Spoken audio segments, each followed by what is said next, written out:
തങ്ങളുടെ ഹവക്കനുസരിച്ചും ഇച്ഛക്കനുസരിച്ചുമൊക്കെയാണ് പലപ്പോഴും ഈ പറയപ്പെടുന്ന ജമാഅത്തെ ഇസ്ലാമിയുടെ ആളുകൾ പോലും എന്ത് ചെയ്യുന്നുണ്ട്, വിമർശിക്കണം. ഇപ്പം ഇദ്ദേഹം പറഞ്ഞ വിമർശനങ്ങൾ അതെല്ലാ ജമാഅത്ത് ഇസ്ലാമിക്കാരും അംഗീകരിക്കും നമുക്ക് തോന്നുന്നില്ല. ഒരു ഹദീസ് മാന്യമായ രൂപത്തിൽ സനദും മത്തിനോട് കൂടി വായിക്കാൻ പോലും പലപ്പോഴും എന്താക്കുന്നില്ല, ഇവർക്ക് അറിയില്ല. എന്നിട്ട് അവരാണ് എന്താക്കുന്നത്, ഇത്തരം വലിയ വലിയ വലിയ വലിയ ജർഹിൻ്റെയും താദീലിൻ്റെയും ഇമാമുമാരുടെ ഓരോ കൗലുകൾ എടുത്തിട്ട് ഇത്തരത്തിൽ സമൂഹത്തിൻ്റെ ഇടയിൽ ഫിത്ന ഉണ്ടാക്കാൻ ശ്രമിക്കേണ്ടത്. നമുക്കറിയാം, നമ്മൾ കേരള യൂത്ത് കോൺഫറൻസിൻ്റെ ഭാഗമായി കേരളത്തിൽ പല സ്ഥലങ്ങളിലും വിപുലമായ രൂപത്തിൽ തന്നെ ഹദീസ് സെമിനാറുകളൊക്കെ നമ്മൾ സംഘടിപ്പിച്ചു. സ്വാഭാവികമായിട്ടും ഹദീസ് സെമിനാറുകൾ സംഘടിപ്പിക്കുമ്പോൾ അവിടെ ഹദീസിൻ്റെ പ്രാമാണികതയും മഹത്വവും ചർച്ച ചെയ്യുമ്പോൾ തന്നെ നമ്മുടെ നാട്ടിൽ കണ്ടുവരുന്ന നിഷേധ പ്രവണതകൾ കൂടി നമ്മൾ ചർച്ച ചെയ്യും. അത്തരം ചർച്ചകളിൽ അതുമായി കൊണ്ടു നടക്കുന്ന ആളുകൾ പരാമർശിക്കപ്പെടുക എന്നുള്ളത് സ്വാഭാവികമായിട്ട് സംഭവിക്കുന്ന കാര്യമാണ്. പക്ഷേ ഈ ഒരു സന്ദർഭത്തിൽ ചില ആളുകൾ ചില വീഡിയോകളുമൊക്കെ ആയി രംഗത്ത് വന്ന സോഷ്യൽ മീഡിയകളിലൊക്കെ ചില ആളുകൾ അത്തരം വീഡിയോകളുമായി രംഗത്ത് വന്നത് നമുക്ക് കാണാൻ കഴിഞ്ഞിരുന്നു. അടുത്ത ചർച്ചയിലേക്ക് നമുക്ക് പ്രവേശിക്കുമ്പോൾ അതിലൊരു വീഡിയോ കണ്ടുകൊണ്ട് നമുക്ക് ആ ഒരു ചർച്ചയിലേക്ക് പ്രവേശിക്കും. പ്രിയമുള്ള സുഹൃത്തുക്കളെ, ഒരാൾ സഹീഹ് മുസ്ലിമിലെയോ സഹീഹുൽ ബുഖാരിയിലെയോ ഏതെങ്കിലും ഒരു ഹദീസ് ഖുർആനിനെതിരാണ്, അല്ലെങ്കിൽ നബി സല്ലല്ലാഹു അലൈഹി വസല്ലം അങ്ങനെ പറഞ്ഞിട്ടില്ല എന്ന ബോധ്യത്തിന്റെ അടിസ്ഥാനത്തിൽ ഏതെങ്കിലും ഒരു ഹദീസിനെ തള്ളിയാൽ അദ്ദേഹത്തെ ഹദീസ് നിഷേധികളുടെ ഗണത്തിൽ പെടുത്താമോ? ചില ആളുകൾ പറയുന്നത് പോലെ എതിർക്കുന്നത് പോലെ അദ്ദേഹത്തെ ചേകന്നുരി എന്ന് വിശേഷിപ്പിക്കാമോ? ഒരിക്കലും പാടില്ല. ഇനി ഒരാൾ അങ്ങനെ ഹദീസ് തള്ളുകയാണ്, ഏതെങ്കിലും ഒരു ഹദീസ് സഹീഹുൽ ബുഖാരിയിലെയോ മുസ്ലിമിലെയോ, അദ്ദേഹം നബി സല്ലല്ലാഹു അലൈഹി വസല്ലം പറഞ്ഞിട്ടുണ്ട് ഇത് എന്ന് സമ്മതിക്കുകയാണ്, എന്നാൽ ഇത് യുക്തിക്ക് വിരുദ്ധമാണ് എന്നും വാദിക്കുകയാണെങ്കിൽ അവൻ ഹദീസ് നിഷേധിയോ ചേകന്നുരിയോ മാത്രമല്ല സുഹൃത്തുക്കളെ, മുർത്തദ്ദും കൂടിയാണ്. ഇത് നമ്മൾ മനസ്സിലാക്കണം, ഈ രണ്ട് വ്യത്യാസം. ഇനി ഞാൻ ആദ്യം പറഞ്ഞതിന്റെ ഒരു ഉദാഹരണം പറയാം. ഏതെങ്കിലും ഒരു ഹദീസ് ഖുർആനിനെതിരാണ്, അല്ലെങ്കിൽ നബി സല്ലല്ലാഹു അലൈഹി വസല്ലം അങ്ങനെ പറഞ്ഞിട്ടില്ല എന്ന് പറഞ്ഞുകൊണ്ട് സഹീഹുൽ ബുഖാരിയിലെയോ സഹീഹുൽ മുസ്ലിമിലെയോ ഒരു ഹദീസ് തള്ളിയാൽ അവൻ ഹദീസ് നിഷേധികളുടെ ഗണത്തിൽ പെടുകയാണെങ്കിൽ ഇമാം ബുഖാരിയും ഇമാം യഹ്യ ബിൻ മഈനും ഒക്കെ ആ ഗണത്തിൽ പെടുമായിരുന്നു. എന്താണ് ഇതിന്റെ വസ്തുത? യഥാർത്ഥത്തിൽ ഇവിടെ നമ്മൾ മനസ്സിലാക്കേണ്ടത് ഇദ്ദേഹം എന്താണ് സ്ഥാപിക്കാൻ ശ്രമിക്കുന്നത് എന്നുള്ളത് വ്യക്തമല്ല. കാരണം ഇവിടെ ഹദീസ് നിഷേധമുണ്ട് എന്നാണോ, അതല്ല ഹദീസ് നിഷേധമില്ല എന്നാണോ, അതോ ഹദീസ് നിഷേധം കേവലം ആരോപണം മാത്രമാണ് എന്നാണോ, എന്താണ്? ഏതായാലും ഇത്തരം വിമർശനങ്ങൾ ഏതായാലും ഒരു സാധാരണ ഹദീസിൻ്റെ പണ്ഡിതന്മാർ ഹദീസുകളെ നഖദ് ചെയ്യുമ്പോൾ സ്വീകരിച്ചു വരുന്നൊരു നിലപാടല്ല ഇത്. ഒറ്റവാക്കിൽ പറഞ്ഞാൽ സാധാരണ നമ്മൾ പറയാറുണ്ടല്ലോ, മകൻ മരിച്ചിട്ടാണെങ്കിലും മരുമകളുടെ കണ്ണുനീരൊന്ന് കാണണം എന്ന് പറയുന്ന ഒരു അവസ്ഥയാണിതെന്ന് പറയുന്നത് സങ്കടമുണ്ട്. കാരണം കേരളത്തിലെ ഹദീസ് നിഷേധമെന്ന് പറയുന്ന പച്ചയായ സത്യത്തെ ആളുകൾക്ക് മുന്നിൽ തുറന്നു കാണിക്കുമ്പോൾ അത് അല്ല എന്ന് പറഞ്ഞ് അതിന് ചില മറുപടിക്കാനുള്ള ശ്രമം മാത്രമാണ്. യഥാർത്ഥത്തിൽ ഇവിടെ അദ്ദേഹം കൊണ്ടുവന്ന ഹദീസ് ഇമാം മുസ്ലിം ഉദ്ധരിച്ച ഹദീസാണ്. ആ ഹദീസിനെ സംബന്ധിച്ചിടത്തോളം ആദ്യ കാലഘട്ടത്തിലും ഈ കാലഘട്ടത്തിലും പണ്ഡിതന്മാർക്കിടയിൽ ചില സംസാരങ്ങളുണ്ട്, ചില നഖദുകളും വിമർശനങ്ങളൊക്കെ ഉണ്ടായിട്ടുണ്ട്. രണ്ട് രീതിയിലാണ് പണ്ഡിതന്മാർ അതിനെ സ്വീകരിച്ചിട്ടുള്ളത്. ഒന്ന്, ആ ഹദീസിൽ ചില ഇല്ലത്തുകളുണ്ട് എന്ന് പറഞ്ഞ പണ്ഡിതന്മാരുണ്ട്. അതേസമയത്ത് ഹദീസ് പൂർണ്ണമായും സ്വഹീഹാണ്, സ്വീകാര്യമാണ്, അതിന് യാതൊരു കുഴപ്പവുമില്ല, അത് വിശുദ്ധ ഖുർആനെതിരല്ല. ഹദീസ് എത്രത്തോളം ചോദിച്ചാൽ അത് നബി സല്ലല്ലാഹു അലൈഹി വസല്ലമയുടെ മുഅ്ജിസത്താണ്. പ്രവാചകൻ വഹീൻ്റെ അടിസ്ഥാനത്തിൽ പറഞ്ഞ റസൂലുള്ളാഹി സ്വല്ലല്ലാഹു അലൈഹി വസല്ലം പ്രവാചകനാണ് എന്നുള്ളതിൻ്റെ തെളിവായി വരെ പണ്ഡിതന്മാർ അത് സൂചിപ്പിച്ചിട്ടുണ്ട്. വിശദമായി പറഞ്ഞാൽ ഇപ്പോൾ ഇദ്ദേഹം പറയുന്നുണ്ട്, ഇമാം ബുഖാരി റഹ്മത്തുള്ളാഹി അലൈഹി ആ ഹദീസിനെ തള്ളിക്കളഞ്ഞു എന്ന്, അത് വിശുദ്ധ ഖുർആനെതിരാണെന്ന് പറഞ്ഞു. യഥാർത്ഥത്തിൽ ഇമാം ബുഖാരി റഹ്മത്തുള്ളാഹി അലൈഹി ഇമാം മുസ്ലിം ഒരു ഹദീസ് സഹീഹിൽ ഉദ്ധരിച്ച് ആ ഇമാം മുസ്ലിം ഉദ്ധരിച്ച ഹദീസിനെ ചൂണ്ടിക്കാണിച്ചോ, അല്ലെങ്കിൽ സഹീഹ് മുസ്ലിമിലുള്ള ഒരു ഹദീസിനെ സംബന്ധിച്ചോ അല്ല ഇമാം ബുഖാരി പറയുന്നത്. നമുക്കറിയാം, ഇമാം ബുഖാരി റഹ്മത്തുള്ളാഹി അലൈഹി സഹീഹ് മുസ്ലിം രചിക്കപ്പെട്ടതിന് ശേഷം ആയിട്ടാണ് അവർ കണ്ടുമുട്ടിയതെന്ന് പണ്ഡിതന്മാർ പരാമർശിക്കപ്പെടുന്നുണ്ട്, അവരുടെ ചരിത്രത്തിൽ രേഖപ്പെടുത്തിയിട്ടുണ്ട്. യഥാർത്ഥത്തിൽ ഇമാം ബുഖാരി റഹ്മത്തുള്ളാഹി അദ്ദേഹത്തിൻ്റെ താരീഖിലാണ് ഹദീസ് കൊണ്ടുവരുന്നത്. എന്നിട്ട് അദ്ദേഹം പറയുന്നു, ഇമാം ബുഖാരി റഹ്മത്തുള്ളാഹി അലൈഹി പറയാണ്, ഈ ഹദീസ് അഥവാ ഇത് അബൂ ഹുറൈറ റളിയല്ലാഹുവിൽ നിന്ന് മർഫുആയി അഥവാ റസൂലുള്ളാഹി സ്വല്ലല്ലാഹു അലൈഹി വസല്ലമക്ക് ചേർത്തപ്പെട്ടുകൊണ്ടാണ് ഹദീസ് ഉള്ളത്. ഇമാം ബുഖാരി റഹ്മത്തുള്ളാഹി അലൈഹി അദ്ദേഹം പറയുന്നു, യഥാർത്ഥത്തിൽ ഇത് അബൂ ഹുറൈറ റളിയല്ലാഹു അൻഹു കഅബുൽ അഹ്ബാറിൽ നിന്ന് എടുത്തതായിരിക്കാം, അതുകൊണ്ട് തന്നെ അത് മൗഖൂഫാണ് എന്ന് പറഞ്ഞാൽ പിന്നെ ഒരു റസൂലുള്ളാഹി സ്വല്ലല്ലാഹു അലൈഹി വസല്ലമ യുടെ സഹാബിയോ അല്ലെങ്കിൽ കാര്യങ്ങൾ പിന്നെ പ്രവാചകൻ്റെ സഹാബികൾ നേരിട്ട് പറഞ്ഞതല്ല, നേരെ മറിച്ച് ഒരു താബിയായിട്ടുള്ള അല്ലെങ്കിൽ ആ രൂപത്തിലുള്ള പണ്ഡിതന്മാർ കഅബുൽ അഹ്ബാറിനെ പോലെയുള്ള ആളുകളിൽ നിന്ന് അബൂ ഹുറൈറ റളിയല്ലാഹു അൻഹു സ്വീകരിച്ചതായിരിക്കാം. അതല്ലാതെ നബി സല്ലല്ലാഹു അലൈഹി വസല്ലം അദ്ദേഹത്തിൻ്റെ വാക്യപ്രകാരമാണ് അൻ നബി ഹുറൈറത അൻ കഅബിൻ വഹുവൽ അസഹു, അബൂ ഹുറൈറ റളിയല്ലാഹു അൻഹു കഅബുൽ അഹ്ബാറിൽ നിന്ന് സ്വീകരിച്ചു എന്നതാണ് ഇത് ശരി. അതായത് നബി സല്ലല്ലാഹു അലൈഹി വസല്ലം പറഞ്ഞു എന്നതല്ല, അത് കഅബുൽ അഹ്ബാറിൽ നിന്ന് പറഞ്ഞു എന്നതാണ് ശരി എന്നതാണ് ഇത് ഇമാം ബുഖാരി ആ ഹദീസിനെ സംബന്ധിച്ച് പറഞ്ഞിട്ടുള്ളത്.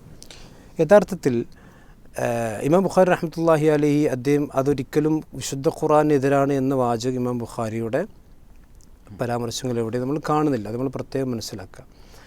എന്നാൽ ഇമാം ബുഖാരി റഹ്മത്തുള്ളാഹി അലൈഹി പറഞ്ഞ ഈ കാര്യത്തെ, ഈ വിമർശനത്തെ പണ്ഡിതന്മാർ വളരെ വ്യക്തമായി മറുപടി പറഞ്ഞിട്ടുണ്ട്. അത് നമ്മൾ യഥാർത്ഥത്തിൽ വിമർശനം മാത്രം ഉദ്ധരിക്കുകയും ആ വിമർശനം പറഞ്ഞതിനെ പണ്ഡിതന്മാർ എങ്ങനെയാണ് പിന്നെ സമീപിച്ചിട്ടുള്ളത് എന്നതുകൂടി യഥാർത്ഥത്തിൽ ഒരു ഹദീസിനെ സത്യസന്ധമായ രീതിയിൽ സമീപിക്കുന്ന ആളുകളാണെങ്കിൽ ആ രീതിയിലാണ് സമീപിക്കേണ്ടത്.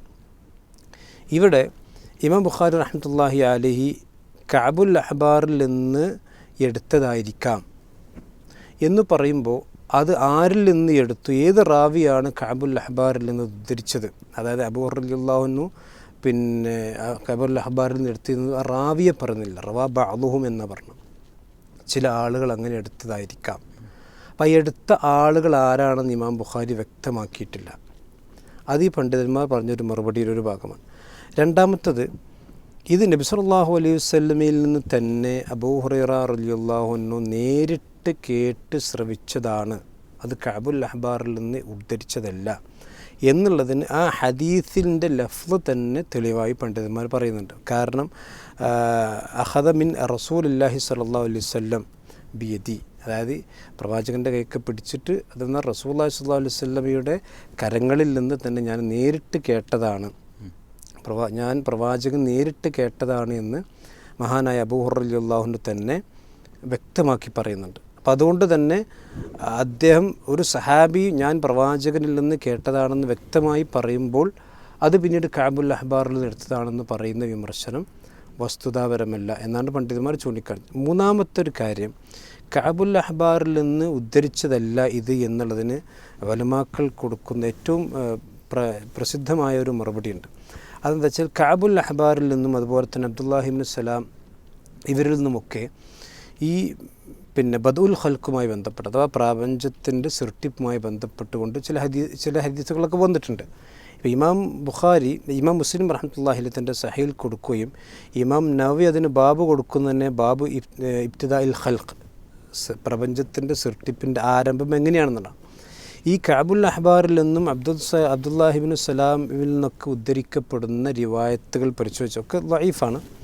പക്ഷെ അത് പരിശോധിച്ച് നോക്കിയാലൊക്കെ അവിടെ ഈ പ്രപഞ്ചത്തിൻ്റെ സൃഷ്ടിപ്പ് ആരംഭിക്കുന്നത് യൗമുൽ അഹദിലാണ്, എന്ന് പറഞ്ഞാൽ ഞായറാഴ്ചയാണ്. കഅബുൽ അഹ്ബാറിൽ വന്ന റിവായത്തുകൾ മുഴുവനും ഞായറാഴ്ചയാണ് പ്രപഞ്ചത്തിൻ്റെ സൃഷ്ടിപ്പ് എന്നാണുള്ളത്. പക്ഷേ ഈ ഹദീസിൽ ഇമാം മുസ്ലിം ഉദ്ധരിക്കുന്ന ഹദീസിൽ എന്താ ഉള്ളത്? ശനിയാഴ്ചയാണ്. അപ്പോൾ കഅബുൽ അഹ്ബാറിൽ നിന്ന് എടുത്തതാണെങ്കിൽ എന്താകാനേ വഴിയുള്ളൂ? ഞായറാഴ്ച എന്നാണ് വരിക. കാരണം അദ്ദേഹത്തിൻ്റെ ഒരുപാട് റിവായത്തുകൾ കഅബുൽ അഹ്ബാർ വന്നിട്ടുണ്ട്, എല്ലാത്തിനും ദുർബലതയുള്ളൂ, നമ്മൾ സ്വീകരിക്കുന്നില്ല. മാത്രമല്ല ഈ ഹദീസിലുള്ളത് ശനിയാഴ്ചയാണ്. അപ്പോൾ അതൊരു തെളിവാണ്. കാരണം കഅബുൽ അഹ്ബാറിൽ നിന്ന് എടുത്തതാണെങ്കിൽ ഒരിക്കലും അത് ശനിയാഴ്ച എന്നല്ല വരേണ്ടത്, ഞായറാഴ്ച വേണ്ടത്. നാലാമത്തൊരു കാര്യം എന്താ ചോദിച്ചാൽ, ഇത് പിന്നെ നബി സല്ലല്ലാഹു അലൈഹി വസല്ലമയിൽ നിന്ന് തന്നെയാണ്, ഇത് ബൈബിളിൽ നിന്നല്ല എന്നുള്ളതിന് തെളിവ്. കാരണം അഹ്ലുൽ കിതാബിൻ്റെ വേദഗ്രന്ഥമാണല്ലോ തൗറാത്ത് ഇഞ്ചീലൊക്കെ, അതവിടെ കാലഘട്ടത്തിലുണ്ടായിരുന്നു. അപ്പോൾ ഇന്നത്തെ ബൈബിളാണെങ്കിലും ബൈബിൾ പരിശോധിക്കുമ്പോൾ നമുക്ക് മനസ്സിലാകണമെന്ന് ചോദിച്ചാൽ, ബൈബിളിൻ്റെ ആദ്യത്തെ ഉൽപ്പത്തി പുസ്തകം തന്നെ പരിശോധിച്ച് നമുക്ക് കാണാൻ കഴിയും. അവിടെ യഥാർത്ഥത്തിൽ ഈ ഹദീസിൽ പറഞ്ഞതുപോലെയല്ല പ്രപഞ്ചത്തിൻ്റെ സൃഷ്ടിപ്പുകളെ സംബന്ധിച്ച് പരിചയപ്പെടുത്തുന്നത്.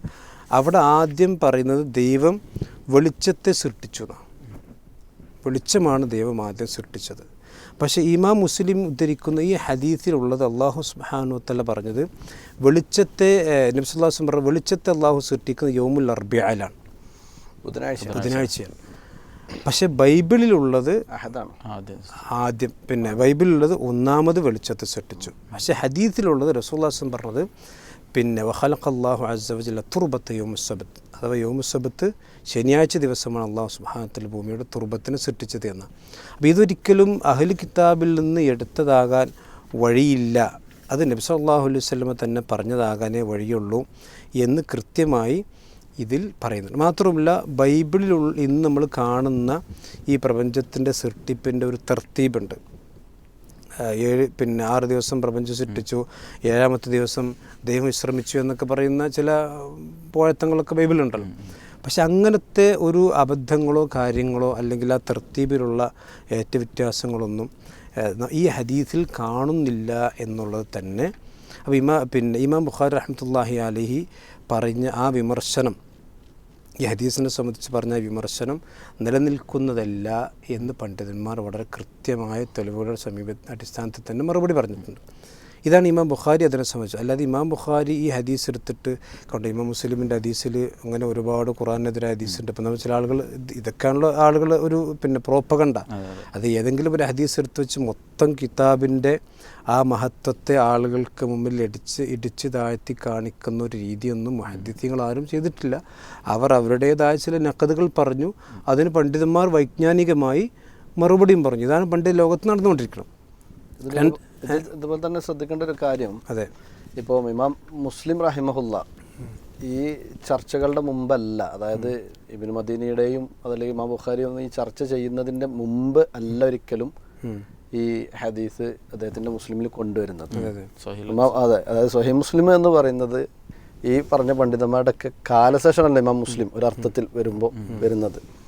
അങ്ങനെ വരുമ്പോൾ നമ്മൾ ആലോചിച്ചാൽ മതി, ഇമാം മുസ്ലിമിനെ പോലെയുള്ള ഒരാൾ ഈ ഹദീസ് അദ്ദേഹത്തിൻ്റെ സ്വഹീഹിൽ കൊണ്ടുവരുന്നതോടു കൂടി തന്നെ അവിടെ ഉന്നയിക്കപ്പെട്ടിട്ടുള്ള ഈ ജർഹകൾ അഥവാ എന്തെല്ലാം നിരൂപണങ്ങൾ ഉണ്ടായിരുന്നോ നഖ്ദുകൾ ഉണ്ടായിരുന്നോ അത് അവിടെ അവസാനിക്കുകയാണ്. കാരണം ഇമാം മുസ്ലിം ഉദ്ധരിക്കുക എന്ന് പറയുന്നത് തന്നെ ഒരു ഹദീസ് സ്വഹീഹാണ് എന്നതിൻ്റെ തെളിവാണ്. അപ്പം അതുകൊണ്ട് ആ ഇമാം മുസ്ലിം റഹിമഹുല്ലയുടെ സ്വഹീഹുൽ മുസ്ലിമിൽ വന്നൊരു ഹദീസ് എന്നുള്ള നിലക്ക് അതിൻ്റെ ഒരു ഹുജ്ജിയത്തിൻ്റെ പിന്നാലെ പോകുക എന്ന് പറയുന്നതിൽ പിന്നീടൊരു അർത്ഥമില്ല എന്നാണ് നമ്മൾ മനസ്സിലാക്കേണ്ടത്. അതെ, മാത്രമല്ല പിന്നെ അദ്ദേഹം പറഞ്ഞ വെച്ചാൽ അലീബിൻ മദീനി പോലുള്ള ആളുകൾ ഇത് വിമർശിച്ചിട്ടുണ്ട്. യഥാർത്ഥത്തിൽ അലീബിൻ മദീനി അതിൻ്റെ ഞാൻ നേരത്തെ പറഞ്ഞ പോലെ തന്നെ ഈ ഹദീസിൻ്റെ അത് ഖുർആനെതിരാണ് എന്ന് പറഞ്ഞിട്ടല്ല വിമർശനം. അദ്ദേഹം പറഞ്ഞത് ഇസ്മായിൽ ബിൻ ഉമയ്യ എന്ന് പറയുന്ന ഈ ഹദീസിൻ്റെ റാവി ആ ഹദീസ് ഇബ്രാഹിം ബിൻ നബി യഹ്യ എന്ന് പറയുന്ന ആളിൽ നിന്ന് എടുത്തതായിരിക്കാം, ഒരു സാധ്യതയാണ് അദ്ദേഹം പറയുന്നത്. യഥാർത്ഥത്തിൽ ആ സാധ്യതക്കും അദ്ദേഹം തെളിവ് പറഞ്ഞിട്ടില്ല. ഒരു ഉസൂൽ ഹദീസിൻ്റെ ഒരു നിയമം എന്താണെന്ന് ചോദിച്ചാൽ ജർഹകൾ പറയുമ്പോൾ അത് മുഫസ്സറായിരിക്കണം എന്ന് ഉസൂൽ ഹദീസിൽ നിയമമുണ്ട്. അതായത് ഒരു വ്യക്തിയെ സംബന്ധിച്ച് അയാൾ നല്ലവനാണ് എന്ന് പറയാൻ പ്രത്യേകിച്ച് തെളിവുകളൊന്നും ആവശ്യമില്ല. ഒരുപാട് കാരണങ്ങളുണ്ടാവും, അനുസ്കരിക്കണം, നോമ്പ് നോൽക്കണം, എല്ലാം കുറേ കാര്യങ്ങളുണ്ടാകുമ്പോൾ നല്ലവനാണ്. പക്ഷെ ഒരാൾ മോശമാകാൻ ഒരു കാരണം മതി. അപ്പോൾ അതുകൊണ്ട് തന്നെ ജർഹ മുഫസ്സറാകണം എന്നാണ് പണ്ഡിതന്മാരെ സാധാരണ ഉസൂൽ ഹദീസിൻ്റെ ഭാഷയിൽ പറയാം. എന്താണെന്ന് പറയണം. അതെ, അതായത് ഇന്ന കാരണം കൊണ്ട്. അപ്പോൾ ഇദ്ദേഹം ഇബ്രാഹിം ബിൻ നബി അലിയിൽ നിന്ന് എടുത്തതായിരിക്കാം എന്ന് അദ്ദേഹം പറയുന്നുണ്ട്. പക്ഷേ എടുത്തു എന്നുള്ളതിൻ്റെ വ്യക്തമായ തെളിവുകൾ അദ്ദേഹം പറഞ്ഞിട്ടില്ല. മാത്രവുമല്ല പണ്ഡിതന്മാർ ഇതിന് മറുപടി പറഞ്ഞപ്പോൾ പറഞ്ഞത് ഇബ്രാഹിം ബിൻ നബി എന്ന് പറയുന്നത് മുത്തഹം ബിൽ കദിബാണ്. അതായത് ജനങ്ങൾക്കിടയിൽ സംസാരിക്കുമ്പോഴൊക്കെ കളവ് പറയുന്ന വ്യക്തിയാണ് എന്നത് കളവ് കൊണ്ട് തുഹമത്ത് ചെയ്യപ്പെട്ട വ്യക്തിയാണ്. അപ്പം അങ്ങനെയുള്ളൊരു വ്യക്തിയിൽ നിന്ന് ഇസ്മായിൽ ബിൻ ഉമയ്യെ പോലെയുള്ള ഒരു സിഖത്തായ നല്ല തദീസ് പോലും ചെയ്യാത്ത അത്രയും സിഖത്ത്, ഇബ്നു ഹജർ അസ്ഖലാനിയൊക്കെ സിഖത്ത രേഖപ്പെടുത്തിയ വ്യക്തിയാണ്. അദ്ദേഹം ആ ഹദീസിൽ നിന്ന് അങ്ങനെ ഒരു വ്യക്തിയിൽ നിന്ന് ഹദീസ് സ്വീകരിക്കുക എന്നുള്ളത് വളരെ വ്യക്തമായ തെളിവ് ആവശ്യമുള്ള കാര്യമാണ്. പക്ഷെ അതില്ല. അതുമാത്രമല്ല ഇമാം നസീയെ പോലെയുള്ള ഇബ്നു ഹിബ്ബാനെ പോലെയുള്ള ഇബ്നു ഹജർ അസ്ഖലാനിയെ പോലുള്ള പണ്ഡിതന്മാരൊക്കെ ഇദ്ദേഹത്തെ വളരെ സിഖത്തായിക്കൊണ്ട് തന്നെ സ്വീകരിച്ചിട്ടുണ്ട്. പണ്ഡിതന്മാർ പറഞ്ഞ വേറൊരു കാര്യം എന്ന് വെച്ചാൽ ഈ വിമർശനം യഹീബിനു അലീബിന് മദീന നടത്തുമ്പോൾ ഏതായാലും ഇമാം ബുഖാരി അത് കേട്ടിട്ടുണ്ടാവും. പക്ഷേ ഇമാം ബുഖാരി ഈ വിമർശനത്തെ അംഗീകരിച്ചിട്ടുണ്ടാവില്ല. അതുകൊണ്ടാണ് ഇമാം ബുഖാരി ആ വിമർശനം പറഞ്ഞിട്ടില്ല. ഇമാം ബുഖാരി ഈ ഇദ്ദേഹത്തിൻ്റെ ഉസ്താദ് കൂടിയായിട്ടുള്ള ആ ഉസ്താദിൻ്റെ കൂടി വിമർശനത്തെ ഇമാം ബുഖാരി എന്ത് ചെയ്യുന്നില്ല, അംഗീകരിക്കില്ല. ഇനി ആ വിമർശനം വാദത്തിന് വേണ്ടി സങ്കല്പിച്ചാൽ പോലും പണ്ഡിതന്മാർ മറുപടി പറഞ്ഞ് ഈ ഹദീസിന് മുത്താബഅത്തുകളുണ്ട്. മുത്താബഅത്ത് എന്ന് പറഞ്ഞാൽ ആ റാവിക്ക് പകരം വേറെ റാവിമാർ അതേ സ്ഥലത്ത് വന്നുകൊണ്ട് തന്നെ ഈ ഹദീസിൻ്റെ സനദുകൾ വന്നിട്ടുണ്ട്. അതുകൊണ്ട് തന്നെ ആ വിമർശനവും എന്തല്ല, നിലനിൽക്കുന്നില്ല. പിന്നെ പറയുന്നത് ഇദ്ദേഹം പറഞ്ഞത് ഷെയ്ഖുൽ ഇസ്ലാം ഇബ്നു തൈമിയ്യ റഹ്മത്തുള്ളാഹി അലൈഹി അദ്ദേഹത്തിൻ്റെ ഫത്താവയിൽ ഇത് ഗലത്താണ്, ഖുർആനെതിരാണെന്ന് പറഞ്ഞിട്ടുണ്ട്. ഇവിടെ നമ്മൾ മനസ്സിലാക്കേണ്ട ഒരു കാര്യം എന്താ ചോദിച്ചാൽ, പിന്നെ ഷെയ്ഖുൽ ഇസ്ലാം ഇബ്നു തൈമിയ്യയുടെ ഫത്താവ നമ്മൾ മുഴുവൻ വായിച്ചാൽ അറിയാം. യഥാർത്ഥത്തിൽ ഹദീസിൻ്റെ അദ്ദേഹത്തിനുള്ള ഒരു ഫത്വയുള്ള ചോദ്യം എന്താ ചോദിച്ചാൽ, ഹദീസുകളോടുള്ള ഈ പലപ്പോഴും ഈ ആളുകൾ പിന്നെ ഇങ്ങനെയുള്ള വിമർശനങ്ങളൊക്കെ പറയുമ്പോൾ ചിലപ്പോൾ അതിൻ്റെ അപ്പുറത്തുനിന്നൊക്കെ എടുത്ത് വാചകങ്ങളുണ്ടാവും. അതിൻ്റെ വിശദമായ കാര്യങ്ങൾ ചിലപ്പം പറയാം, ചില ആളുകൾ എന്തുകൊണ്ടോ തയ്യാറാകാറില്ല. ഷെയ്ഖുൽ ഇസ്ലാം ഇബ്നു തൈമിയ്യയുടെ ഫത്താവയിൽ ചോദ്യം ഇതാണ്: അമ്മ ഖൗലു സായിൽ ഇദാ സഹൽ ഹദീസു ഹൽ യകൂനു സിദ്ഖ. ഒരു ഹദീസ് സ്വഹീഹാകുമ്പോൾ അത് എങ്ങനെ സത്യസന്ധമാകുന്നു എന്നുള്ളതിനെ പറ്റി വിശദമായ ചർച്ചയാണ്. എന്നിട്ട് ഇദ്ദേഹം സ്വഹീഹായ ഹദീസുകൾ അതായത് ആരും വിമർശിക്കാത്ത സ്വഹീഹ ഹദീസുകളുണ്ട്, ഇനി പലരും വിമർശിച്ചിട്ടുള്ള ചില സ്വഹീഹ ഹദീസുകളുണ്ട്. ഹദീസുകൾ രണ്ട് തരം അദ്ദേഹം കാണിക്കുകയാണ്. അതായത് ഹദീസുകളുടെ കൂട്ടത്തിൽ തന്നെ രണ്ട് തരമുണ്ട്. അതായത് എല്ലാ പണ്ഡിതന്മാരും ഐക്യകണ്ഠേന സ്വീകരിച്ച ഹദീസുകളുണ്ട്, അതേസമയത്ത് ചില പണ്ഡിതന്മാർ നഖദ് പറഞ്ഞ ഹദീസുകളുണ്ട്. എന്നിട്ട് അദ്ദേഹം അതിന് ഉദാഹരണം കൊടുക്കണം. എന്നിട്ട് ഉദാഹരണം കൊടുത്തിട്ട് അവസാനം അദ്ദേഹത്തിൻ്റെ ഫത്താവയിൽ പറഞ്ഞൊരു വാചകം വൽ മഖ്സൂദു ഹുനാ التمثيل بالحديث الذي يروى في الصحيح وينازع فيه بعض العلماء. ഞാനിവിടുത്തെ പറയാനുള്ള കാരണം എന്ന് വെച്ചാൽ ഇത് ഉദാഹരണം പറഞ്ഞതാണ്. അതായത് ചില സ്വഹീഹുകൾ, സ്വഹീഹ് ബുഖാരിയിലാകട്ടെ സ്വഹീഹ് മുസ്ലിമിലാകട്ടെ, സ്വഹീഹ് ബുഖാരിയുടെയും ചില ഉദാഹരണം അദ്ദേഹം കൊടുക്കുന്നുണ്ട്, സ്വഹീഹ് മുസ്ലിമിന് മാത്രമല്ല. അപ്പോൾ അതിൽ പിന്നെ ചില പണ്ഡിതന്മാർ ഹദീസിൻ്റെ തസ്ഹീഹിൽ ചിലപ്പോൾ അഭിപ്രായ വ്യത്യാസങ്ങൾ അങ്ങോട്ടും ഇങ്ങോട്ടൊക്കെ ഉണ്ടാകാം, ആ ഹദീസ് സ്വഹീഹാണോ അല്ല എന്നുള്ളത്. ഏതുപോലെ അന്നഹു ഖദ് യകൂനു റാജിഹു താറത്തൻ വതാറത്തൽ മർജൂഹ്. ചിലപ്പോൾ ആ വിമർശനം റാജിഹായിരിക്കാം, അഥവാ ശരിയായിരിക്കാം, ചിലപ്പോൾ വിമർശനം തെറ്റായിരിക്കാം. ഏതുപോലെ വമിസ്ലു ഹാദാ ഫി മവാരിദിൽ ഇജ്തിഹാദ് ഫി ഉലമാ പിന്നെ അലിഹുൽ ഉലമ ഫിൽ അഹ്കാം. അതായത് പിന്നെ ഇജ്തിഹാദിൽ പണ്ഡിതന്മാർ സാധാരണ ഇജ്തിഹാദ് നടത്തുമ്പം ആ ഇജ്തിഹാദ് എന്ത് ചെയ്യാം, ശരിയാകാം, തെറ്റാകാം. അതുപോലൊരു ഇജ്തിഹാദിൻ്റെ വിഷയമാണ് ഇവിടെയും. അതുകൊണ്ട് തന്നെ ആ അത് തെറ്റാനും തെറ്റാതിരിക്കാനും സാധ്യതയുണ്ട് എന്ന് പറഞ്ഞിട്ടാണ് ഇമാം ഷെയ്ഖുൽ ഇസ്ലാം ഇബ്നു തൈമിയ്യ റഹ്മത്തുള്ളാഹി അലൈഹി സംഭവം കൊണ്ടുവരുന്നത്. പക്ഷേ അദ്ദേഹം ഖുർആനെതിരായി പറഞ്ഞിട്ടുണ്ട്, അത് ശരിയാണ്. പക്ഷേ അവിടെ നമ്മൾ മനസ്സിലാക്കേണ്ട ഒരു കാര്യം, ഷെയ്ഖുൽ ഇസ്ലാം ഇബ്നു തൈമിയ്യ അതുപോലെ തന്നെ ഇമാം ഇബ്നുൽ ഖയ്യിം അത് അംഗീകരിച്ചിട്ടുണ്ട്, ആ രൂപത്തിൽ തന്നെ സംസാരിക്കണം. പക്ഷേ ഇവിടെ നമ്മൾ മനസ്സിലാക്കേണ്ട ഒരു കാര്യം, ഈ ഹദീസിനെ സംബന്ധിച്ചിടത്തോളം ഒന്ന്, ഇത് ഇമാം മുസ്ലിം സ്വഹീഹ എന്ന് പറഞ്ഞു.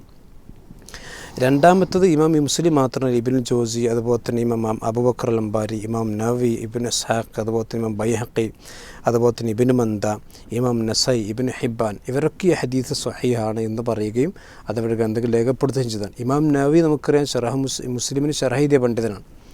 ഇമാം മുസ്ലിമിന് ശറഹ് എഴുതിയ ഇമാം നവവി റഹ്മത്തുള്ളാഹി അലൈഹി ഒരിക്കൽ പോലും ഈ തൻ്റെ ശറഹിൽ ഖുർആനെതിരാന്ന് പറഞ്ഞിട്ടില്ല എന്ന് മാത്രമല്ല, ഇമാം നവവിയുടെ തന്നെ റിയാദുസ് സാലിഹീനിൽ ഈ ഹദീസ് അദ്ദേഹം കൊണ്ടുവരികയും ചെയ്തിട്ടുണ്ട്. ഇനി ഇത് പിന്നെ ഖുർആനെതിരാണ് എന്ന് പറഞ്ഞ ഷെയ്ഖുൽ ഇസ്ലാം ഇബ്നു തൈമിയ്യയുടെ വിമർശനങ്ങൾ രണ്ട് രീതിയിൽ പണ്ഡിതന്മാർ അതിന് മറുപടി പറഞ്ഞിട്ടുണ്ട്. ഒന്നാമത്തത് ഇപ്പോൾ എൻ്റെ കയ്യിലുള്ളത് ഇസാലത്ത് ശുബഹ അൻ ഹദീസ് തുർബ എന്ന് പറയുന്ന അബ്ദുൽ ഖാദിർ ഹബീബുൽ അസിന്ദി എന്ന് പറയുന്ന ഒരു പണ്ഡിതനീതി പുസ്തകമാണ്. ഈ ഹദീസുമായി ബന്ധപ്പെട്ടുള്ള വിമർശനങ്ങൾ പിന്നെ മാത്രം ക്രോഡീകരിച്ചുകൊണ്ട് എഴുതപ്പെട്ട കിതാബാണ്. ഇത് മാത്രമല്ല, ഈ വിഷയത്തിൽ വേറെ ഇപ്പോൾ പിന്നെ അൽ അൻവാറുൽ കാശിഫ എന്ന് പറയുന്ന അബ്ദുറഹ്മാൻ അൽ മുഅല്ലിമിയുടെ വളരെ പ്രസിദ്ധമായ ഗ്രന്ഥമുണ്ട്. കാരണം ഇത് യഥാർത്ഥത്തിൽ ഈ ഹദീസിനെ സംബന്ധിച്ച് വിമർശനം ഉന്നയിച്ചവർ, അതിൽ ഈ ഓറിയൻറ്റിസ്റ്റുകൾ അപൂർവ്വ ഈ ഹദീസ് എടുത്തിട്ട് കണ്ടത് ഖുർആനെതിരല്ലേ എന്നൊക്കെ ചോദിച്ചിട്ട് കളിയാക്കിയിട്ടുണ്ട്. അപ്പോൾ അബൂ റയ്യക്ക് മറുപടി എഴുതിയ കൂട്ടത്തിൽ ഈ ഹദീസിനെ പണ്ഡിതന്മാർ വിശദമായി ചർച്ച ചെയ്ത് അത് ഖുർആനെതിരല്ല എന്ന് സ്ഥാപിച്ചിട്ടുണ്ട്. ഇദ്ദേഹം പറയുന്ന രണ്ട് രീതിയിൽ പണ്ഡിതം, ഒന്ന് പിന്നെ ഷെയ്ഖ് സിന്ധി പറഞ്ഞ രൂപത്തിൽ പണ്ഡിതന്മാരെ വ്യാഖ്യാനിച്ചിട്ടുണ്ട്. രണ്ടാമത്തത് ഷെയ്ഖ് അൽബാനി റഹ്മത്തുള്ളാഹി അലൈഹി അദ്ദേഹത്തിൻ്റെ സിൽസിലത്ത് സ്വഹീഹയിലും അതുപോലെ തന്നെ മിഷ്കാത്തിൻ്റെ അദ്ദേഹത്തിൻ്റെ തഅലീഖിലും വളരെ വിശദമായി തന്നെ ഈ ഹദീസ് ഖുർആനെതിരല്ല എന്ന് സ്ഥാപിച്ചിട്ടുണ്ട്. അതിൽ ഇമാം സിന്ധി പിന്നെ അദ്ദേഹം സിന്ധി പറയുന്ന രൂപം എന്താ വെച്ചാൽ ഈ ഹദീസിൽ പറഞ്ഞ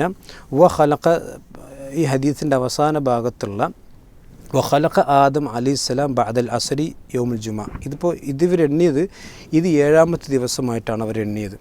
യഥാർത്ഥത്തിൽ അദ്ദേഹം പറയുന്നത് എന്താ ചോദിച്ചാൽ ഈ ആദം നബി അലൈഹി സ്വലാത്തു വസ്സലാമിൻ്റെ സൃഷ്ടിപ്പ് നടന്നത് 7ാമത്തെ ദിവസമാണെന്നല്ല, നേരെ മറിച്ച് ആകാശഭൂമികളുടെ എല്ലാം സൃഷ്ടിപ്പ് കഴിഞ്ഞതിന് ശേഷം ഒരുപാട് കാലങ്ങൾക്ക് ശേഷമാണ് ആദം നബി അലൈഹി സ്വലാത്തു വസ്സലാമിൻ്റെ സൃഷ്ടിപ്പ്. അത് 6ൽ പെടുത്താൻ പറ്റുകയില്ല. ഇതാണ് അദ്ദേഹം. അപ്പോൾ അതുകൊണ്ട് തന്നെ 6ൽ പിന്നെ 7ാമതായി എണ്ണിയത് കൊണ്ടാണ് ഇത് ഖുർആനെതിരാണെന്ന് അവർ പറഞ്ഞത്. എന്നർത്ഥം ഷെയ്ഖുൽ ഇസ്ലാം ഇബ്നു തൈമിയ്യ തന്നെ പറഞ്ഞല്ലോ, എന്ത് ഇജ്തിഹാദിയായ നിലക്കുള്ള മസ്അലയാണ്. അപ്പോൾ ഇജ്തിഹാദ് ചെയ്ത സമയത്ത് സ്വാഭാവികമാണ് ഇത് 7ആയി എണ്ണിപ്പോയപ്പോൾ ഖുർആനെതിരാണെന്ന് അദ്ദേഹത്തിന് തോന്നി. കാരണം എന്നിട്ട് അദ്ദേഹം പറയാണ് ആദം നബി അലൈഹി സ്വലാത്തു വസ്സലാമിയുടെ സൃഷ്ടിപ്പിനെ സംബന്ധിച്ചിടത്തോളം അദ്ദേഹം പറയാണ് വലൈസ ഫിൽ ഖുർആൻ മാ യദുല്ലു അലാ അന്ന ഖൽഖ ആദം കാന ഫിൽ അയ്യാമി സിത്ത വലാ ഫിൽ ഖുർആനി വല സുന്ന വൽ മഅഖൂൽ അന്ന ഖാലിഖിയത്തല്ലാഹി അസ്സ വജൽ വഖഫത് ബഅദൽ അയ്യാമി സിത്ത. 6 ദിവസങ്ങൾക്ക് ശേഷം അല്ലാഹു സുബ്ഹാനഹു വ തആല എല്ലാ സൃഷ്ടിപ്പും നിർത്തിവെച്ചു എന്നതിന് അർത്ഥമില്ല. അതിന് ശേഷമാണ് ആകാശങ്ങളും ഭൂമികളും എല്ലാം ഉണ്ടായതിന് ശേഷമാണ്, ഇവിടെ ഭൂമിയിൽ ജിന്നുകൾ വാസം തുടങ്ങിയതിന് ശേഷമാണ് അല്ലാഹു സുബ്ഹാനഹു വ തആല ആദം നബി ഉണ്ടാക്കുന്നത്. അപ്പോൾ ഈ ആദം നബി സൃഷ്ടിച്ചു എന്ന ആ വാചകത്തിൽ തുടർച്ചയായി വന്നത് അത് 7ാമത്തെ ദിവസമായി എണ്ണിയപ്പോഴാണ് ഇത് ഖുർആനെതിരായിക്കൊണ്ട് തോന്നിയത്. യഥാർത്ഥത്തിൽ അത് അങ്ങനെയല്ല. ഇതാണ് അദ്ദേഹം കൊടുക്കുന്ന മറുപടി. രണ്ടാമത് വളരെ ഇതിൽ നമ്മൾ മനസ്സിലാക്കേണ്ടതെന്ന് വെച്ചാൽ ഇപ്പോൾ ഷെയ്ഖുൽ ഇസ്ലാം ഇബ്നു തൈമിയ്യ റഹിമഹുള്ളയുടെ പേരിൽ ഒരു ആരോപണം കൂടിയായിട്ട് മാറും ഇത് ഒരർത്ഥത്തിൽ. അതായത് ഷെയ്ഖുൽ ഇസ്ലാം ഇങ്ങനെ പറഞ്ഞു എന്നൊക്കെ പറയുമ്പോൾ റഫുൽ മലാം അന്ന ഇമ്മത്തിൽ അലാം എന്ന് പറഞ്ഞിട്ടൊരു കിതാബ് തന്നെ ഷെയ്ഖുൽ ഇസ്ലാം എഴുതിയിട്ടുണ്ട്.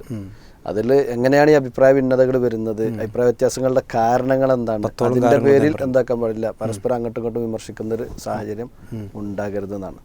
എന്നാൽ ഇത്തരം ആളുകൾ യഥാർത്ഥത്തിൽ ചെയ്യേണ്ടതെന്ന് വെച്ച് കഴിഞ്ഞാൽ ഈ പണ്ഡിതന്മാർക്കിടയിലുള്ള ഇത്തരം ഇജ്തിഹാദി മസ്അലകളെ പുറത്തിട്ടിട്ട് ഇസ്ലാമിനെ വിമർശിക്കുവാനുള്ള വഴിയൊരുക്കുന്നതോടൊപ്പം നേരത്തെ പറഞ്ഞ പച്ചയായ ഹദീസിനെ നിഷേധിക്കുന്ന, ഞാൻ 60 ഹദീസ് ലൈഫാക്കിയത് കൊണ്ട് ഇസ്ലാമിന് എന്ത് നഷ്ടമാണ് ഉണ്ടായത് എന്ന് ചോദിക്കുന്ന ഇത്തരം ആളുകൾക്ക് ഏണി വെച്ച് കൊടുക്കുന്ന ഒരവസ്ഥ ഉണ്ടാക്കുകയാണ് ചെയ്യുന്നത്. അതായത് ഹദീസിൻ്റെ ഇവരെ സംബന്ധിച്ചിടത്തോളം ഒരു ഹദീസ് മാന്യമായ രൂപത്തിൽ സനദും മത്തിനോട് കൂടി വായിക്കാൻ പോലും പലപ്പോഴും എന്താക്കുന്നില്ല, ഇവർക്ക് അറിയില്ല.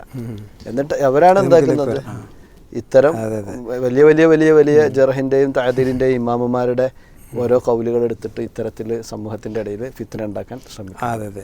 ഇതിപ്പോൾ ഷെയ്ഖ് അൽബാനി റഹ്മത്തുള്ളാഹി അലൈഹിയുടെ അദ്ദേഹത്തിൻ്റെ വാചകം വായിച്ചു കഴിഞ്ഞാൽ വളരെ ക്ലിയറാണ്. അദ്ദേഹം പറയുന്നത്, കാരണം ഇമാം ഹാക്കിമിൻ്റെ ഹദീസ് വെച്ചിട്ടാണ് അദ്ദേഹം പറഞ്ഞത്. ഇമാം ഹാക്കിമിൻ്റെ ഹദീസിലുള്ളത് അല്ലാഹു സുബ്ഹാനഹു വ തആല ആകാശത്തെ ഈ ഭൂമിയെ 6 ദിവസങ്ങളായി സൃഷ്ടിച്ചു.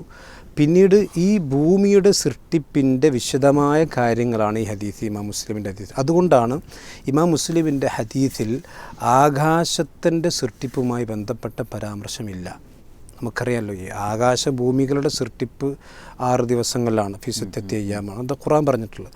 പക്ഷേ ഇമാം മുസ്ലിമിൻ്റെ ഹദീസിൽ എന്തില്ല, ഈ പറയപ്പെട്ട ഹദീസിൽ ആകാശത്തിനെ സംബന്ധിച്ച് പരാമർശമില്ല. കാരണം അത് ഷെയ്ഖ് അൽബാനി റഹ്മത്തുള്ളാഹി പറയുന്നു, കാരണം ഈ ഹദീസിനെ സംബന്ധിച്ചിടത്തോളം ഉള്ളത് ലാ യുആരിദ് ലിഹ്തിമാൽ അന്ന ഹാദിഹിൽ അയ്യാമു സിത്ത ഗൈറുൽ അയ്യാമി സബഅൽ മദ്കൂറ ഫിൽ ഹദീസ്. അതായത് ഖുർആനിൽ പറഞ്ഞിട്ടുള്ള പിന്നെ ഈ ഹദീസിൽ പറഞ്ഞിട്ടുള്ള 7 ദിവസങ്ങൾ എന്നുള്ളത് വിശുദ്ധ ഖുർആനിൽ പറഞ്ഞിട്ടുള്ള ആ 6 കാര്യങ്ങൾ. എന്നിട്ട് അദ്ദേഹം പറയുകയാണ് ഭൂമിയുടെ സൃഷ്ടിപ്പ് 2 ദിവസങ്ങളാണ്.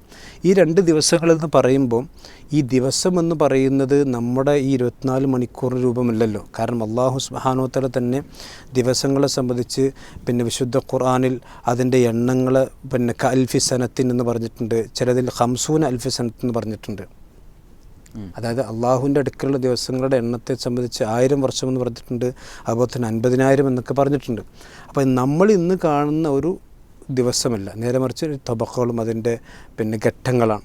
അപ്പോൾ ആ ഭൂമിയുടെ സൃഷ്ടിപ്പിൻ്റെ ഘട്ടങ്ങളിൽ അതിലുള്ള 6 ദിവസങ്ങൾ എന്ന് പറഞ്ഞാൽ ആ 2 ദിവസങ്ങൾ ഉൾക്കൊള്ളുന്നതിലുള്ള അതിന് 6 ഘട്ടമായി ഭാഗിച്ചതിനെയാണ് ഈ ഹദീത്തിൽ യൗം കൊണ്ട് വിശേഷിപ്പിക്കപ്പെട്ടത്. അതല്ലാതെ വിശുദ്ധ ഖുർആനിൽ പറഞ്ഞ ആ സിത്തത്ത് അയ്യാമിൻ്റെ ഏറെ വന്നതല്ല എന്ന് വളരെ ഇമാം ഹാക്കിമിൻ്റെ ഹദീസൊക്കെ ഉദ്ധരിച്ചുകൊണ്ട് തന്നെ ഷെയ്ഖ് നാസറുദ്ദീൻ അൽബാനി പറഞ്ഞു. ഇവിടെ നമ്മൾ മനസ്സിലാക്കേണ്ടത് വെച്ചാൽ ഇദ്ദേഹം ചോദിക്കുന്നുണ്ടല്ലോ ഇമാം ബുഖാരി ചേകനൂരിയാണോ ഹദീസ് ശരിയാണോ? നമ്മൾ പറയാനുള്ള ഇമാം ബുഖാരി അതുപോലെ തന്നെ അലീബിൻ മദീനി അതുപോലെ തന്നെ ഷെയ്ഖ് ഹുസൈൻ ബിൻ തീബ അവരൊന്നും ഹദീസ് നിഷേധികളല്ല, അവർ ചേകനൂരികളുമല്ല.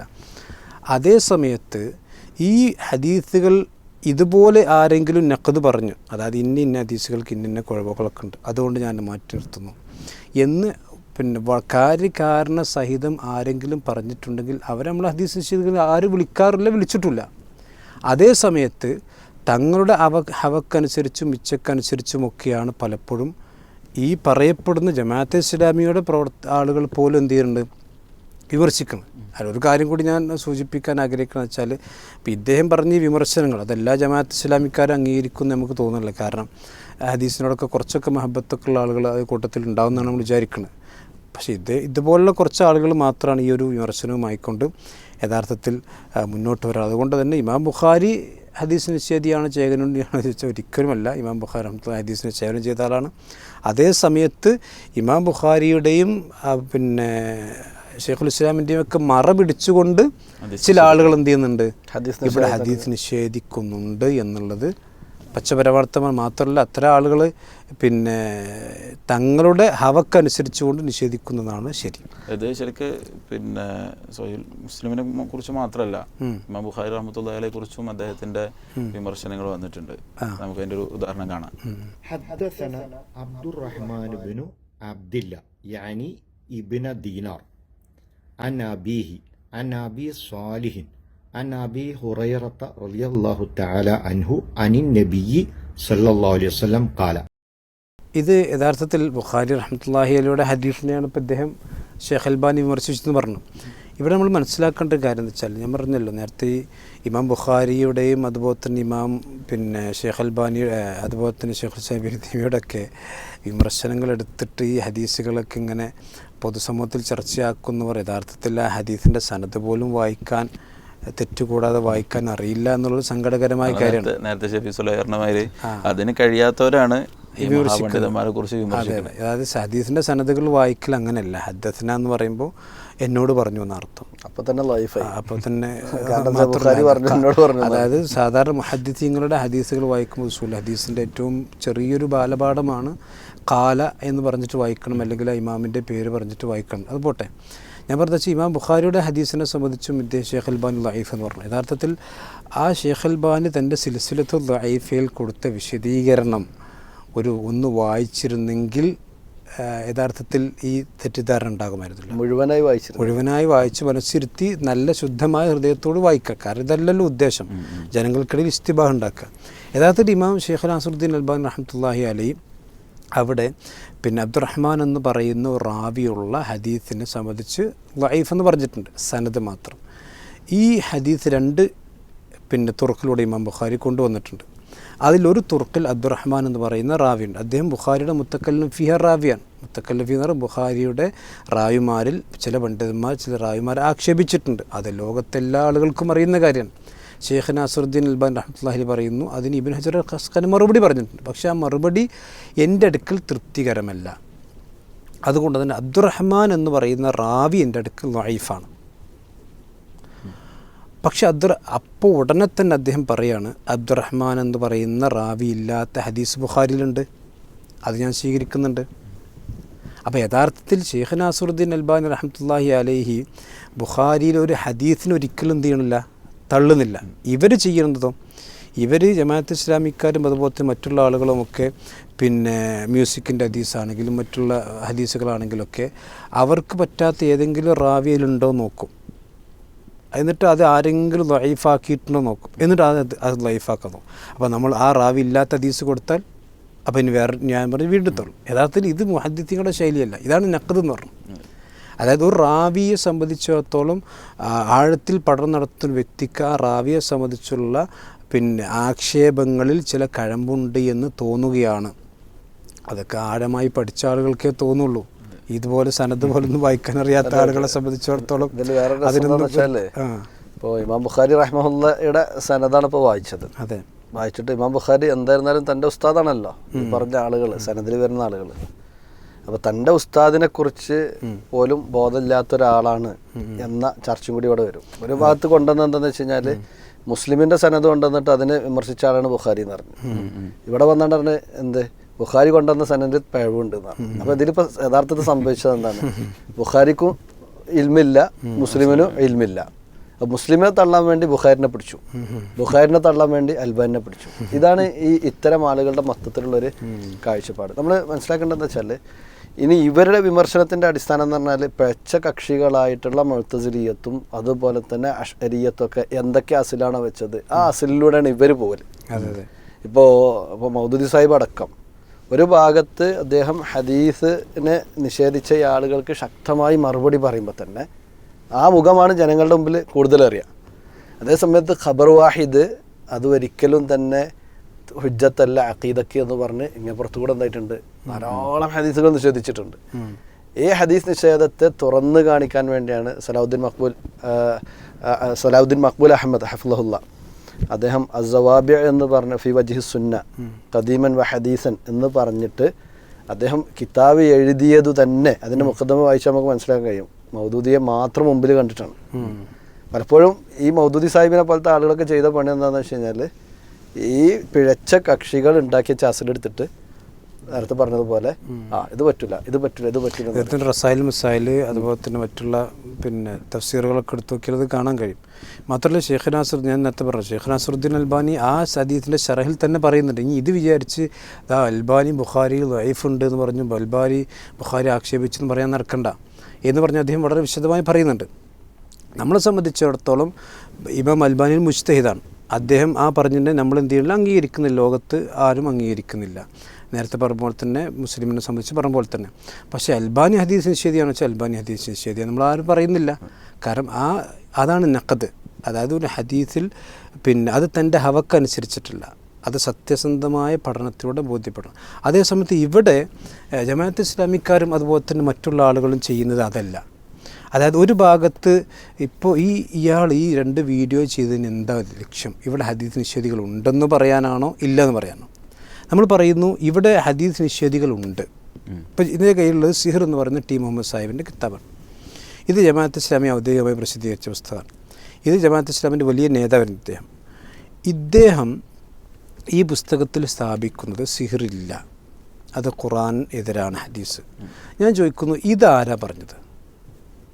ഈ സിഹറുമായി ബന്ധപ്പെട്ട വിമർശനങ്ങൾ ഇപ്പോൾ ഇവരുന്നയിക്കുന്ന ഖുർആനെതിരാണ്, മറ്റേതാണ്, മറ്റേ ബുദ്ധിക്കെതിരാണെന്നൊക്കെ പറഞ്ഞ് ഒരുപാട് വിശദമതിൽ റസൂലുള്ളാഹിക്ക് സിഹർ ബാധിച്ച ഹദീസ് ഖുർആനെതിരാന്നൊക്കെ പറയുന്നുണ്ട്. അപ്പോൾ ഇത് ഒരു ഭാഗത്ത് ഇപ്പോൾ ഇത് ഇമാം ബുഖാരി പറഞ്ഞിട്ടുണ്ടോ? ഇമാം മുസ്ലിം പറഞ്ഞിട്ടുണ്ടോ? ഷെയ്ഖ് ഇസ്ലാം പറഞ്ഞിട്ടുണ്ടോ? അൽബാനി പറഞ്ഞിട്ടുണ്ടോ? മാത്രമല്ല ലോകത്ത് ഒരു അഹ്ലുസുന്നയുടെ മുഹദ്ദിസും പറയാത്ത വിമർശനം തങ്ങളുടെ യുക്തി എത്രത്തോളം ചോദിച്ചാൽ സിഹർ മൗദൂദി സാഹിബ് വരെ അംഗീകരിച്ചതാണ്. മൗദൂദി സാഹിബ് വരെ അദ്ദേഹത്തിൻ്റെ തഫ്സീർ സൂറത്ത് ഫലഖിൻ്റെയും നാസിലും അത് കൊടുക്കുകയും കേരളത്തിലെ ജമാഅത്ത് ഇസ്ലാമിക്കാർക്കൊരു സ്പെഷ്യൽ ദീനായതുകൊണ്ട് തന്നെ അവർക്കത് പറ്റാത്തതുകൊണ്ട് അവരെ ഇന്ന് എഡിറ്റ് ആക്കി നമുക്ക് പല വിമർശിച്ചതാണ്.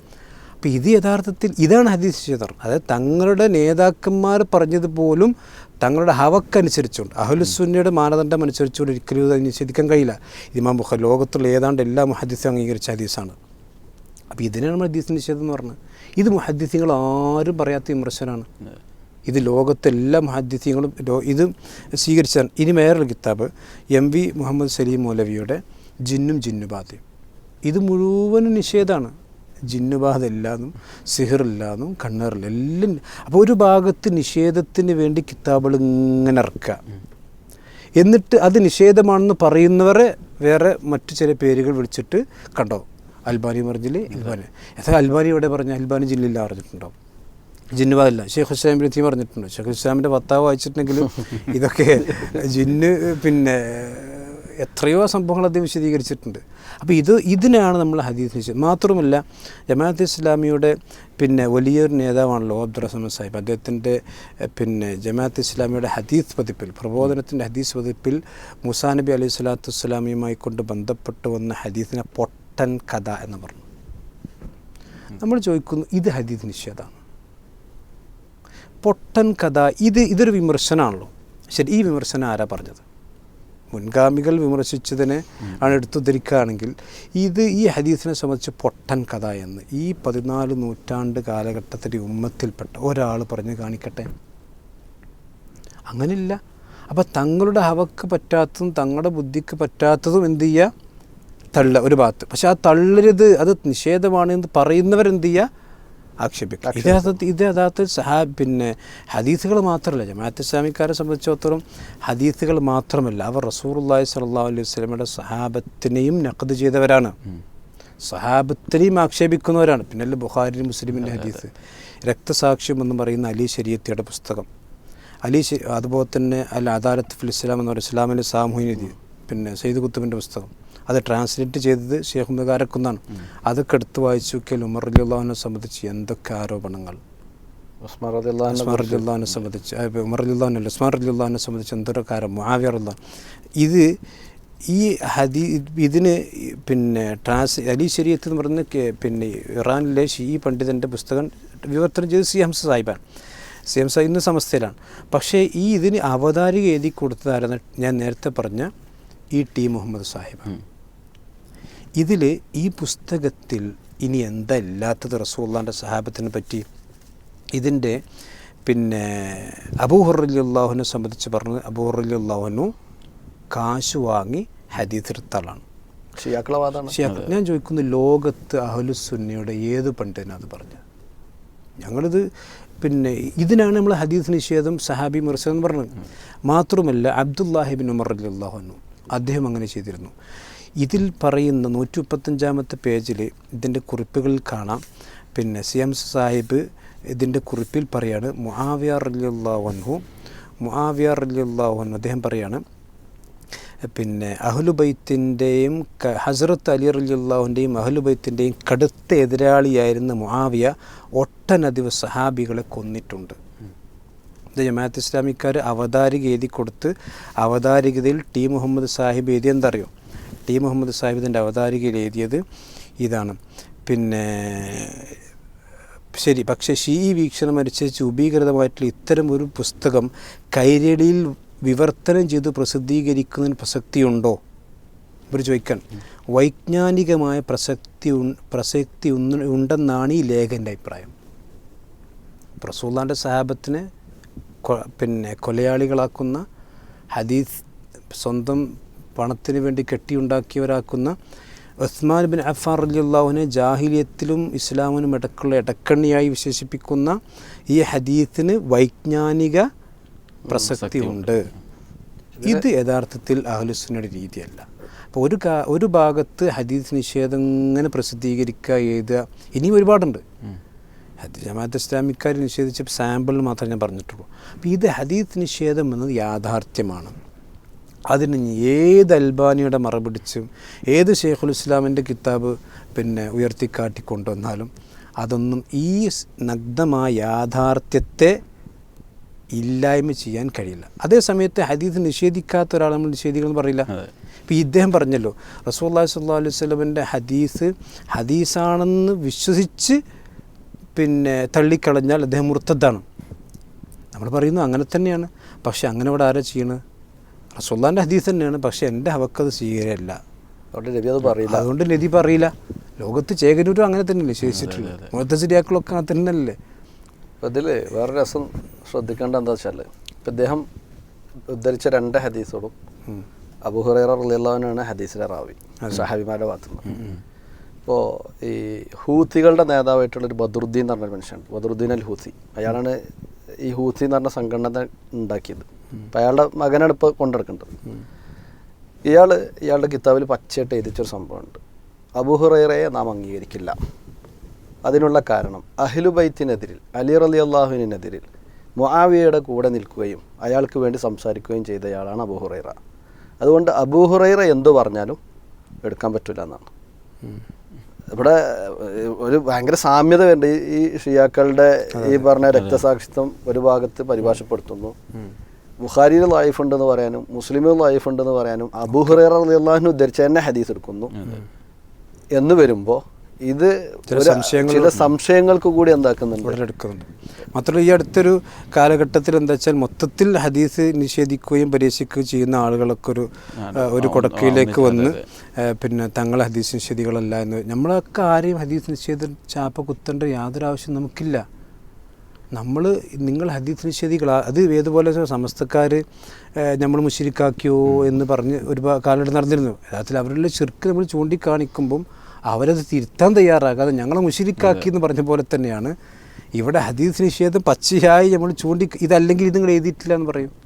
അല്ലെങ്കിൽ ഇത് അഹ്ലുസുന്നയുടെ പണ്ഡിതന്മാർ ഇത് ഇങ്ങനെയൊക്കെ വിമർശിച്ചിട്ടുണ്ട്, പൊട്ടൻ കഥയാണെന്ന് പറഞ്ഞിട്ടുണ്ട്, ഇത് ഇല്ല എന്ന് പറഞ്ഞിട്ടുണ്ട്. നിഷേധമാണ് ഇവരുടെയൊക്കെ ലക്ഷ്യം നമുക്ക് മനസ്സിലാകുന്നൊരു കാര്യം. ഇപ്പോൾ ഈ മുൻഗാമികളായി ഈ പണ്ഡിതന്മാരൊക്കെ ചില റാവികളെ വിമർശിക്കുമ്പോൾ തന്നെ, ചില സനദുകളെ വിമർശിക്കുമ്പോൾ തന്നെ മറ്റൊരു വഴിക്ക് ഹദീസ് വന്ന് അതിനെ സ്വീകരിക്കുന്നുണ്ട്.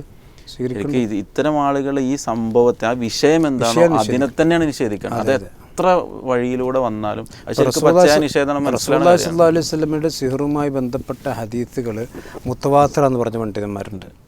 മാത്രമല്ല അള്ളാഹുവിൻ്റെ നുസൂലുമായി ബന്ധപ്പെട്ട വിഷയം, അതിൽ അശ്അരി വിശ്വാസമാണ് ജമാഅത്ത് ഇസ്ലാമിക്കാർക്ക് അടക്കമുള്ളത്. അള്ളാഹുവിൻ്റെ റഹ്മത്ത് ഇറങ്ങുമെന്ന് പറയാം, അള്ളാഹ് ഇറങ്ങുമെന്ന് പറയില്ല. അപ്പോൾ യഥാർത്ഥത്തിൽ നിഷേധമുണ്ട്. നമ്മൾ ആരെയും നിഷേധിയാക്കി ചാപ്പ കുത്തേണ്ട ആവശ്യം നമുക്കില്ല, നമുക്കങ്ങനെ ഏർപ്പാടില്ല. പക്ഷേ നിഷേധം അപകടമാണ്. സിറാത്ത് പാലമില്ല, സംസം വെള്ളത്തിന് മഹത്വമില്ല, അതുപോലെ തന്നെ ഖബർ ശിക്ഷ, ഇങ്ങനെയുള്ള ഒരുപാട് വിഷയങ്ങളിൽ പച്ചയായ പരാമർശങ്ങൾ കേരളത്തിൽ വന്നതിൻ്റെ അടിസ്ഥാനത്തിലാണ് നമ്മൾ വിമർശിക്കുന്നത്. ജമാഅത്ത് ഇസ്ലാമിയുടെ പ്രതീകങ്ങൾ വന്നിട്ടുണ്ട്, മറ്റുള്ളവരുടെ പ്രസിദ്ധീകരണങ്ങൾ വന്നിട്ടുണ്ട്. അപ്പോൾ ഇത് തിരുത്താൻ ശ്രമിക്കുക, അല്ലാതെ നമ്മുടെ ഇത് പറയുന്ന ആളുകളെ മറ്റേതെങ്കിലും വിളിപ്പേരുകൾ വിളിച്ച് ആക്ഷേപിച്ച് ആ ഒരു പരിഹാസ രീതി യഥാർത്ഥത്തിൽ ശരിയല്ല. നമ്മളെ സംബന്ധിച്ചിടത്തോളം നമ്മൾ തെറ്റുണ്ടെങ്കിൽ തിരുത്തുക. അത് പണ്ഡിതന്മാരെ അതിനെന്തിയാക്കാൻ പാടില്ല, കരുവാക്കാൻ പേരുതി എന്നാണ് ഇത്തരക്കാരോട് വളരെ വിനയത്തോടുകൂടി പറയാറുള്ളത്. അതാണ് ഈ വിഷയത്തിൽ നമുക്ക് മനസ്സിലാക്കാനുള്ള നിലപാട്. ഏതായാലും അൽഹംദുലില്ലാഹ് ഇന്നത്തെ നമ്മുടെ 2 വിഷയവും വളരെ ഭംഗിയായി നമ്മളതിൻ്റെ ചർച്ച പൂർത്തിയാക്കുകയാണ്. ഇത്തരം വിഷയങ്ങൾ ചർച്ചക്കെടുക്കുമ്പോൾ നേരത്തെ മാലിക് സലഫി അവസാനത്തിൽ പറഞ്ഞതുപോലെ ആരെങ്കിലും ഏതിൻ്റെയെങ്കിലും പേരിൽ ചാപ്പ കുത്തുക എന്നതിനപ്പുറം ആമുഖത്തിൽ നമ്മൾ പറഞ്ഞതുപോലെ നമ്മുടെയൊക്കെ ലക്ഷ്യം സ്വർഗപ്രവേശനമാണ്. അത് സാധ്യമാകാൻ പ്രമാണങ്ങളെ ശരിയായ രൂപത്തിൽ നമ്മൾ സമീപിക്കണം. അവിടെ നമുക്ക് വരുന്ന വീഴ്ചകൾ പരസ്പരം തിരുത്തുക എന്നത് തന്നെയാണ് ഇതിൻ്റെയൊക്കെ ലക്ഷ്യം. അള്ളാഹു നമുക്കെല്ലാവർക്കും ആ വിശുദ്ധമായ സ്വർഗത്തിലേക്കുള്ള പ്രവേശനം നൽകി അനുഗ്രഹിക്കുമാറാകട്ടെ എന്ന ആത്മാർത്ഥമായ പ്രാർത്ഥനയോടുകൂടി നമുക്ക് അവസാനിപ്പിക്കാം. വസല്ലല്ലാഹു അലാ നബിയിന മുഹമ്മദ് വഅലാ ആലിഹി വസഹ്ബിഹി അജ്മഈൻ വൽഹംദുലില്ലാഹി റബ്ബിൽ ആലമീൻ. അസ്സലാമു അലൈക്കും വറഹ്മത്തുള്ളാഹി.